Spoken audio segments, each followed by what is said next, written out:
Très chers compatriotes congolais, l'année 2020 vient péniblement de toucher à sa fin.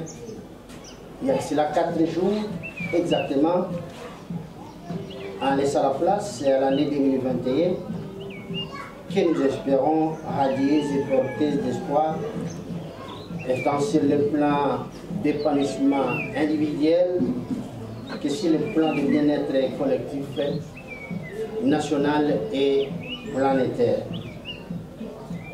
Et sachant que nombreux d'entre vous ont célébré les festivités marquant la fin de l'année 2020 et le début de l'année 2021, ventre creux, affamé et dans les noirs, sans électricité et sans eau, et pour certains dehors sans abri, mais aussi dans des conditions de couvre-feu sanitaire liées au Covid-19, je viens ce jour renouveler ma profonde solidarité avec chacun d'entre vous.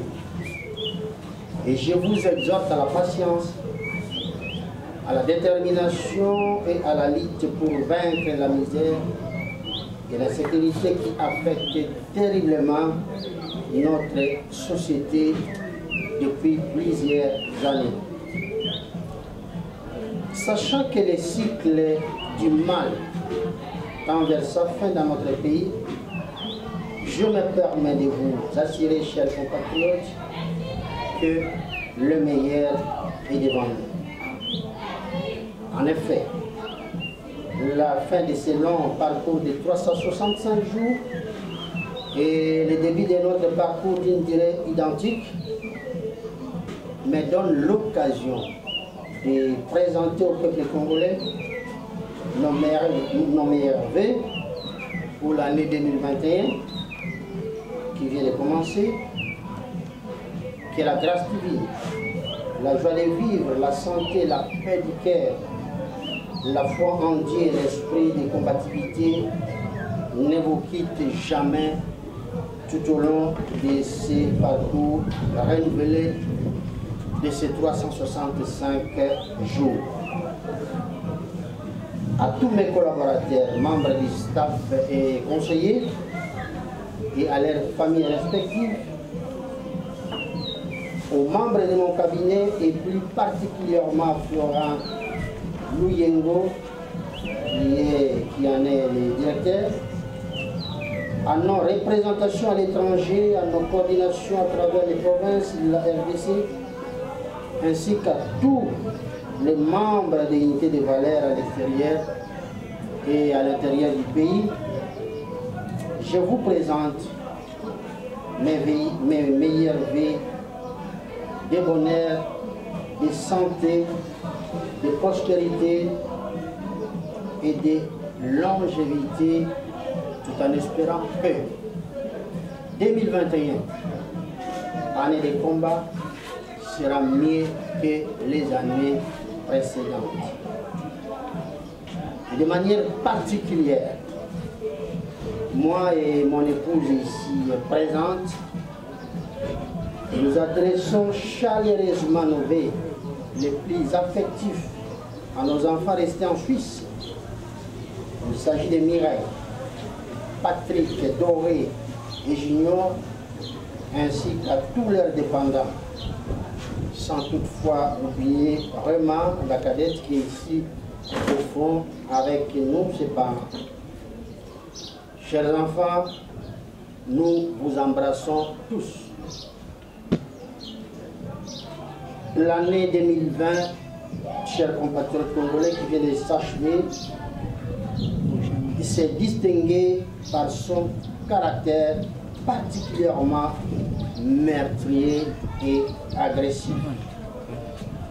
2020 a placé sous scellé de nombreux habitants de la planète, des sites, des villes et des pays entiers, mettant également sous pression les économies et les finances de nombreuses nations à travers le monde et faisant au 6 décembre 2020 un peu plus d'1 642 439 victimes du Covid-19. S'agissant de nos morts emportés par le coronavirus, que nous n'avons pas pu pleurer suffisamment à cause des contraintes sanitaires et dont nous saluons la mémoire, je tiens à préciser ici que nous ne les oublierons jamais. Chers compatriotes congolais, un survol rapide de la planète nous permet de constater que le monde est figé depuis le mois de mars 2020 à cause des criminels internationaux auteurs de la bombe bactériologique, lesquels se sont donnés pour objectif de décimer 20% de la population mondiale, soit 1,4 milliard des êtres humains, en ciblant principalement des Africains. Aujourd'hui, la réalité est tout autre, car sont pris ceux qui croyaient prendre. Ainsi donc, New York, réputée être une ville qui ne dort jamais, s'est complètement endormie et sa population ayant fui le Covid-19. À son tour, désertée par peur de Covid-19, la ville de Paris, centre des romances et destination prisée des millions de touristes, a perdu à la fois son flex humain et son charme. Paris vit un chaos sans pareil. Rome, la ville lumière sans cesse bondée des touristes étrangers nationaux, est déserte. Disney a cessé d'être un espace magique car déserté par ces foules innombrables. Les populations de la ville de Londres sont mises en cage. Les espaces féeriques étant gagnés par un silence de mort, obligeant la reine d'Angleterre de s'adresser à son peuple depuis une pièce cachée par peur de Covid-19. La Mecque, au lieu de pèlerinage islamique, est vide. Plus personne pour jeter des pierres au diable, et telle qu'élevait la tradition islamique. Les églises et corps du Christ à travers le monde ont célébré les festivités de Noël et de Nouvel An sous d'importantes restrictions réglementaires par peur du coronavirus. Nos pasteurs faisaient des miracles soudains, deviennent si silencieux qu'ils n'osaient plus visiter les hôpitaux pour la guérison des malades, fuyant le coronavirus. Et ces pasteurs qui dépendaient autrefois des gardes du corps pour leur sécurité dépendent subitement du bon Dieu pour leur protection contre les dangers pouvant survenir du Covid-19. Des mosquées, des basiliques, des grands parcs, des monuments, des stades, entre autres, sont devenus des espaces vides. Les endroits jadis les plus fréquentés de la planète deviennent à l'heure actuelle les plus redoutés à cause du coronavirus. Il s'agit notamment des hôpitaux et des cimetières, entre autres. Les célèbres ligues et championnats de football nationaux et internationaux, les défilés de mode, les mariages exotiques, les festivités mortuaires aux allures extravagantes ont perdu leurs éclats au même titre que les prestigieux festivals de carnaval qui ont vu de nombreuses créatures se déambuler dans les rues et avenues de grandes métropoles à travers le monde, ont tous perdu la mémoire. Les grandes célébrités connues de tous n'ont plus de célébrations. Nos titres honorifiques et statuts et postes privilégiés sont périmés car muets au silence la grande muraille chinoise, au lieu touristique qui fait la fierté de la Chine de par sa grande fréquentation est désormais désertée. Aucun touriste en vit par crainte du coronavirus. Les nations G8 sont sans voix. Bref, le monde développé s'est mis soudain à genoux face au Covid-19, dont la Grande-Bretagne annonce la présence malheureusement d'une souche plus agressive et meurtrière que la précédente. Enfin, contrairement aux Africains, à qui les esprits malveillants avaient prédit la mort par plusieurs centaines de millions, c'est la même qui ont pillé les richesses des différents pays africains et plus particulièrement celle de la République démocratique du Congo et qui ont tué plus de 15 millions de nos compatriotes.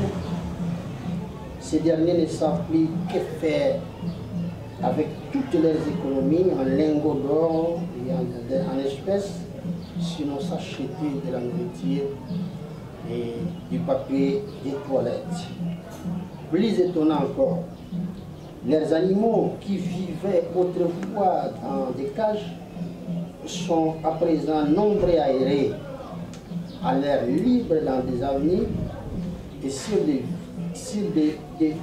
rues vidées de l'espèce humaine, regardant avec stupéfaction des humains interdits de sortir vivants dans des cages aménagées. En effet, sur le plan national, comme nous pouvons nous en rendre compte, l'année 2020 qui vient de s'achever a été marquée par un mélange d'espoir, d'amertume et de lutte pour la survie individuelle et pour de nombreuses tentatives visant à reconquérir par la lutte l'effectivité de notre souverain. Par ailleurs,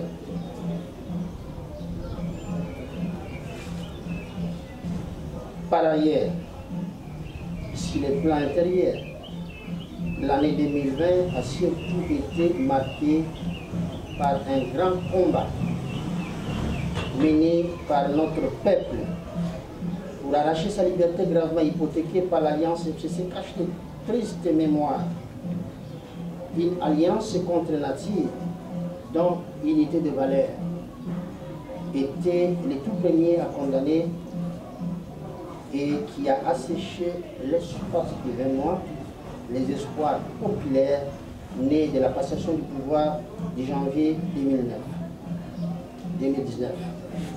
Je parle bien du 24 janvier 2019, qui semblait pourtant mettre fin à la tradition des coups d'État longtemps démise dans notre pays et qui avait fait passer à la trappe tour à tour Joseph Kassabou, Joseph Mobutu et Laurent Désiré Kabila, emportés l'un l'autre par des coups d'État. Mes chers compatriotes congolais, l'année 2020 a été pour notre pays aussi pire que les années précédentes. Car tout au long de l'année écoulée, la précarité ainsi que la perte des pouvoirs d'achat dans de nombreux ménages congolais se sont considérablement accrus, déversant dans des rues de la capitale et de nombreux compatriotes qui se retrouvent sans logement et sans ressources. Les foudroyantes intempéries consécutives à la saison pluvieuse ont durant 2020 provoqué dans certains quartiers de Kinshasa et à l'intérieur même du pays des graves érosions et emporté des habitations ainsi que des vies humaines. Pour ceux qui ont eu la chance de conserver leur toit, l'eau et l'électricité viennent à manquer car elles sont malheureusement inscrites sur les registres des denrées rares ou carrément inexistantes. Toutefois, tout suicide, nous en savons quelque chose. excepté la Régie des eaux qui fournit un effort remarquable pour alimenter tant bien que mal sa clientèle dans certains quartiers de la capitale, la SNEL qui alimente difficilement les ménages congolais à hauteur de 7% seulement, regorge malheureusement en son sein des agents anarchaires qui opèrent à ciel ouvert sous le label SNEL, vendant au quotidien en toute illégalité et au plus fort d'une électricité produite pourtant par la SNEL et des surpoids facturés en parallèle par la SNEL. Chacun de ces agents marboulins ayant son propre carré de clients agit en parallèle, notamment en rançonnant la clientèle de la SNEL, n'hésitant pas à interrompre la fourniture au moindre défaut de paiement en guise de répression sans tenir compte de la facturation établie officiellement par la Société nationale d'électricité qui par ailleurs se soucie moins de la régularité de la fourniture en électricité et de la situation sur les terrains. Ce comportement, chers compatriotes, est délictueux et un civil qui mérite d'être sanctionné. Et je demande à la haute hiérarchie de la SNEL de prendre toutes les mesures qui s'imposent pour y mettre fin afin de soulager la population. Sur les plans de la scolarisation, des écueils sont apparus dans les programmes de gratuité de l'enseignement de base décrété par le chef de l'État, notamment avec l'apparition subite de nouvelles unités dans la paye des enseignants. Ces désagréments portent ainsi un frein au bon fonctionnement du programme scolaire des élèves. S'ajoute à cela des retards chroniques dans les paiements des maigres salaires des enseignants, ainsi que des actes moyennement au sein des écoles catholiques. Chers compatriotes congolais, les années précédentes l'ayant rétréci considérablement, l'année 2020 est celle qui a asséché les paniers des ménagères, pour ne pas parler du sachet de la ménagère. En effet, les sachets de la ménagère a lui-même tant souffert et continue à souffrir davantage à cause de la rareté et de la hausse des produits réguliers. Ainsi donc, l'an 2020 a fait de ces 365 jours une année où se nourrir était devenu un luxe et non une nécessité pour les corps. Très chers compatriotes congolais, des mémoires de la population quinoise, l'année 2020 a battu les records des embouteillages dus aux travaux des sauts de moutons, occasionnant par ricochet une rareté des moyens de transport au point d'imposer aux Quinoises et Quinois des marathons sans lesquels personne ne pouvait atteindre son lieu de travail ni effectuer ses courses et regagner son domicile toujours à pied en ayant parcouru plusieurs kilomètres à l'année comme au retour bien attendu au pas des courses. L'année 2020 a contribué davantage à la dégradation des conditions sanitaires dans l'ensemble de notre pays et mis en péril de nombreuses vies humaines. Notre pays demeure encore dans une grande incertitude à cause de la dégradation du climat politique dû au chevauchement des prédateurs politiques anciens du FCC qui ont accouru à grands pas vers l'Union sacrée instituée par le chef de l'État sans pourtant tenir compte de ce grand arpèplage politique et à ce jour à l'attente d'être structuré. J'aimerais rendre attentif le chef de l'État sur le manque de sincérité des acteurs politiques venant du FCC qui se bousculent aujourd'hui au portillon de l'Union sacrée. Ces individus qui ne savent rien d'autre que voler, violer et piller la République sont une catastrophe ambulante pour notre pays.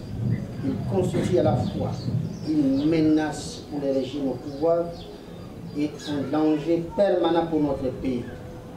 Ils n'ont jamais changé depuis des décennies et ne changeront jamais. Ce sont les mêmes qui ont ruiné la République, respectivement sous Mobutu, sous Laurent Désiré Kabila et sous Joseph Kabila tout récemment.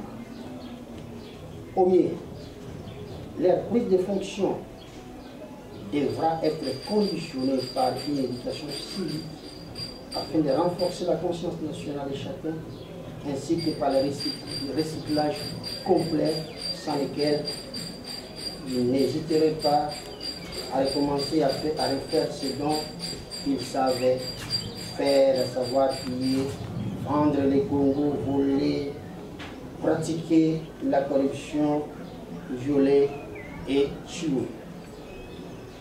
Le peuple congolais, bien sûr, voit d'un mauvais œil ces chevauchements qui augurent un mauvais présage, car il y a à peine quelques semaines passées, ils avaient tous renouvelé leur loyauté à leur mentor et autorité morale, à savoir Joseph Kabila. Soucié de revendiquer les fruits de notre ancêtre de lutte contre les antivaleurs, je suis prêt à me constituer en garde-fou auprès des chefs de l'État pour préserver jalousement les acquis de notre lutte.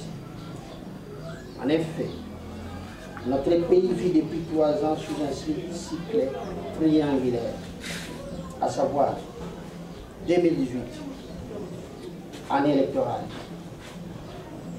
2019, année de passation du pouvoir entre Joseph Kabila et Félix Tshisekedi. Et enfin, 2020, année de la rupture par les chefs de l'État de l'Alliance FCC-CACH, qui a mis fin à 20 mois de partage du pouvoir, période durant laquelle Joseph Kabila avait empiété sur la plate-bande constitutionnelle du président élu. Chers compatriotes congolais, placés sous les signes de Capricorne en fonction des 12 signes du zodiaque, le mois de janvier, donc ce mois-ci, est en effet réputé pour son caractère sanglant pour notre pays. Le mois de janvier est celui qui a endeuillé respectivement notre pays le 4 janvier 1954, le 17 janvier 1961 et le 16 janvier 2001. Ce sont là des dates fatidiques mais inoubliables pour chaque citoyen congolais. Mes chers compatriotes congolais, assurez que la RD Congo est placée sous le signe de la libération par Jésus-Christ, nous croyons fermement que le pire ne peut surgir ni atteindre aucun de nous en ce mois de janvier 2021, étant donné que le sang de l'agneau a fini par exorciser ce fameux signe indien qui a plus d'une fois frappé notre pays telle une tradition emportant celles et ceux qui nous étaient extrêmement chers.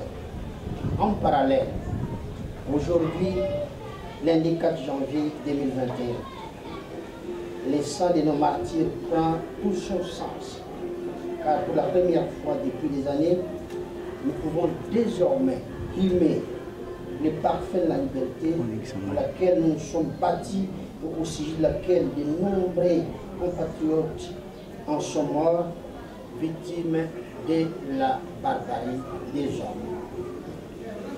Après avoir combattu Mobutu pendant 17 ans, puis Laurent Désiré Kabila pendant 4 ans, et enfin Joseph Kabila Kabange pendant 18 ans, plus 2 ans de la coalition, les voiles la voie de l'oppression et de la dictature viennent enfin de tomber sans qu'aucune goutte de sang ne soit versée. Ce qui prouve que la main de Dieu est fidèlement déployée sur le peuple congolais. Profitant de ce 4 janvier, jour anniversaire du martyre de l'indépendance, auquel s'ajoutent tant d'autres qui ont payé de leur vie pour que vive la République, je viens de manière solennelle saluer la mémoire de chaque héros, sans oublier celle de tous nos vaillants soldats et de tous les hommes en uniforme qui sont tombés sur les champs d'honneur tout au long de nos années d'indépendance, bien entendu, pour la défense de la République. Chers compatriotes congolais, je salue la nomination d'un informateur en la personne de Modeste Bahati Luku, chargé d'identifier la majorité numérique au sein de la classe de la Chambre basse du Parlement, visiblement en faveur du président de la République, Félix Antoine Tshisekedi Tshilombo, qui incarne les camps de la République. Après la mise à l'écart de Joseph Kabila de la sphère politique, où il s'est cramponné au-delà de son dernier mandat, jour après jour, la République démocratique du Congo effectue désormais son entrée effective dans une nouvelle ère démocratique sans Joseph Kabila, dont l'essor s'avère scellé par l'histoire et la nouvelle donne politique, tant sur le plan national qu'international.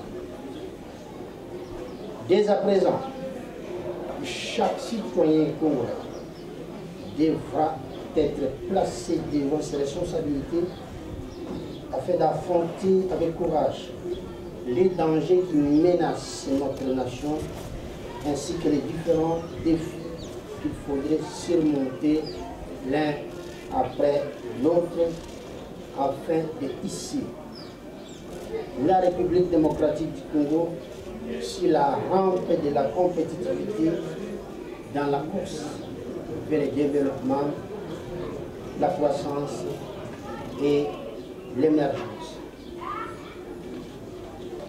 Très chers compatriotes, les circonstances nous démontrent jour après jour que, profitant de la complicité de certains de nos compatriotes, l'ennemi rwandais a infiltré chaque compartiment de l'organisation étatique et privée de notre pays. Pas un seul n'y a échappé. C'est dans ce contexte que des massacres ont lié des années durant dans la partie est de notre pays. Les derniers en date sont ceux qui ont lié dans l'année du 1er au 2 janvier de cette année 2021 à Lossé, Mutwanga, Nzanga et Ndalia, faisant de nombreuses victimes. Le groupe d'experts de l'ONU vient d'alerter la communauté internationale confirmant la présence de l'armée rwandaise dans la partie est de notre pays vers la fin de 2020 et ils y sont encore. Cet acte, une énième agression, constitue une provocation que nous ne saurons tolérer, d'autant plus que les rapports du groupe d'experts des Nations Unies notent que le Rwanda serait un des acteurs de ce contexte d'insécurité chronique que connaît notre pays. En effet, tout au long du mois de décembre 2020, les militaires rwandais ont érigé une base militaire sur notre territoire au niveau du groupement Kibumba en territoire de Nyiragongo et au Nord Kivu dans un endroit appelé Kabara vers la frontière entre notre pays et le Rwanda. En effet, le groupe d'experts au nombre de 6 créé par la résolution 1533 des Nations Unies en 2004 a été chargé par le secrétaire général des Nations Unies avec pour mission de contrôler la mise en œuvre des régimes de sanctions, en particulier dans le nord et les sites Kivu ainsi qu'en Ituri. Les différents rapports au sujet des agressions rwandaises ont été remis au comité du Conseil de sécurité afin d'amener le Conseil de sécurité de l'ONU à prendre des sanctions contre les Rwandais. Si le Rwanda a souvent justifié sa présence dans notre pays par le fait que des groupes armés à partir de notre territoire lui donnaient son droit naturel de légitime défense, faisant abusivement usage de l'article 51 de la Charte universelle de l'ONU. Pourquoi alors nous ne devons-nous pas répliquer sur la base de nombreux rapports établissant que nous sommes régulièrement victimes des agressions de la part du Rwanda?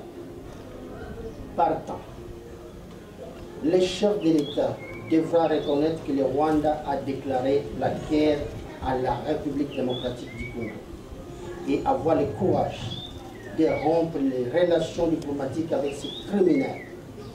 Le peuple congolais est derrière lui.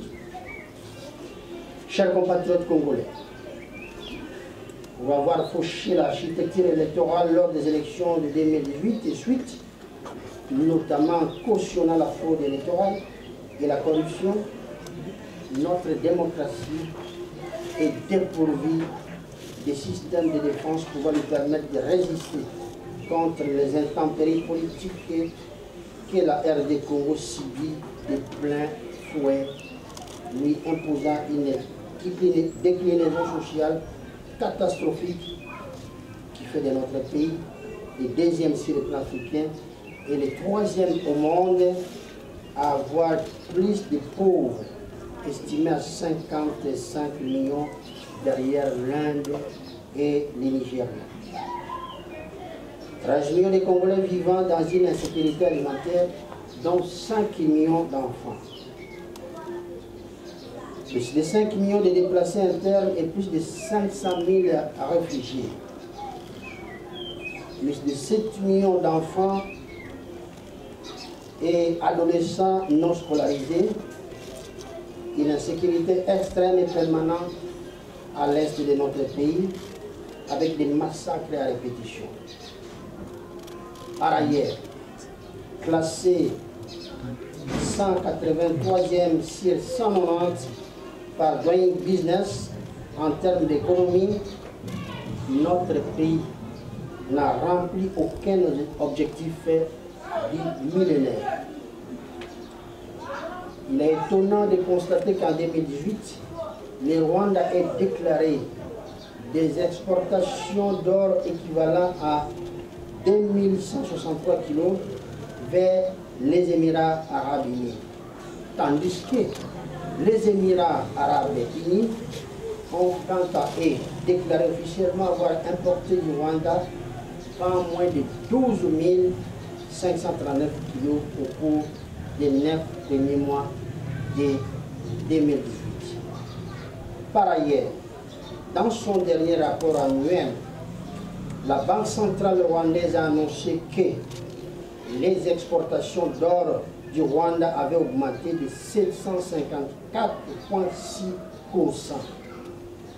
Un chiffre extraordinairement costaud pour un pays dont les réserves en or sont connues pour leur insignifiance.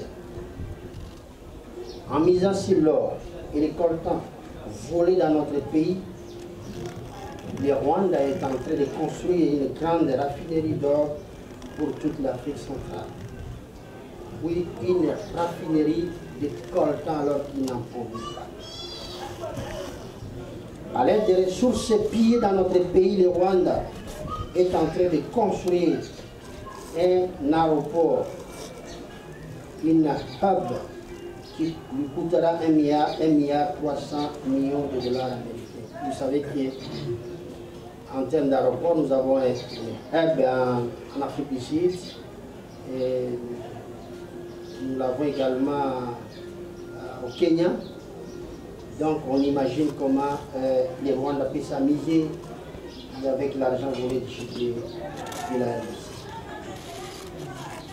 Pendant 7 ans, notre pays est classé 217e sur l'échelle de l'indice du développement humain, avec une espérance de vie située à peu près 60 ans et un taux de mortalité les plus élevés qui se situe à 13,27%, tandis que les taux d'alphabétisation est à 63,82%.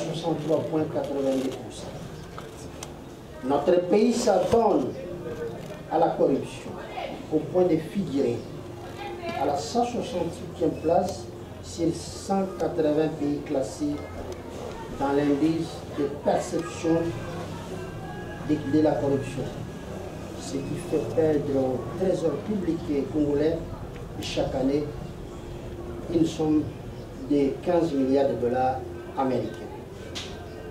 Notre pays dispose à ce jour de plus de 1300 exonérations qui provoquent chaque année un manque à gagner évalué à près de 5 milliards de dollars américains. Chers compatriotes congolais, au-delà de ces tableaux sombres, teintés de quelques éclaircies sur l'avenir de notre pays, je dois avoir le courage de dire aux Congolais que l'heure est extrêmement rare, car nos ennemis ont choisi ce moment pour intensifier leurs attaques sur notre pays afin d'empêcher la mise en application de nombreux programmes de relance promis par les chefs de l'État. Chers compatriotes congolais, rien de ce que le Congo, notre pays, a obtenu, il ne l'a jamais obtenu facilement. Rassurez-vous, chers compatriotes, à chaque fois où nous avions crié sous le poids de la douleur parce que des étrangers se mettaient à piller les richesses de notre pays, nous condamnant à mourir de faim et de maladies, personne n'est venu vers nous avec un cœur sincère pour nous aider. Nous avons beau crier pendant que les ennemis de notre pays, le Rwanda en tête, massacraient 15 millions de nos compatriotes. Personne non plus n'est véritablement venu à notre rescousse. La publication par les Nations Unies des rapports du projet Mapping concernant les violations les plus graves des droits de l'homme et du droit international humanitaire commises entre mars 1993 et juin 2003, donc mars 1993 et juin 2003 sur notre territoire et qui avait révélé l'étendue des pillages et des massacres dans notre pays. Et ce rapport, disais-je, n'a curieusement émis personne.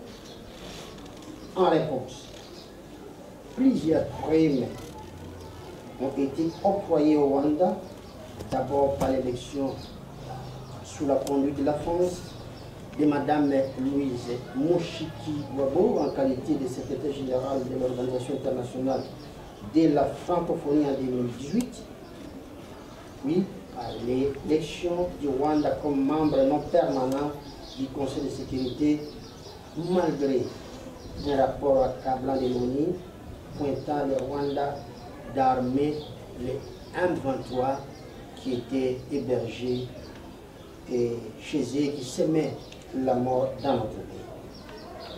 Chers compatriotes congolais, aussi fragiles que peuvent paraître les institutions de la République ici des élections chaotiques de 2018, il appartient à présent à chaque citoyen congolais de se ressaisir,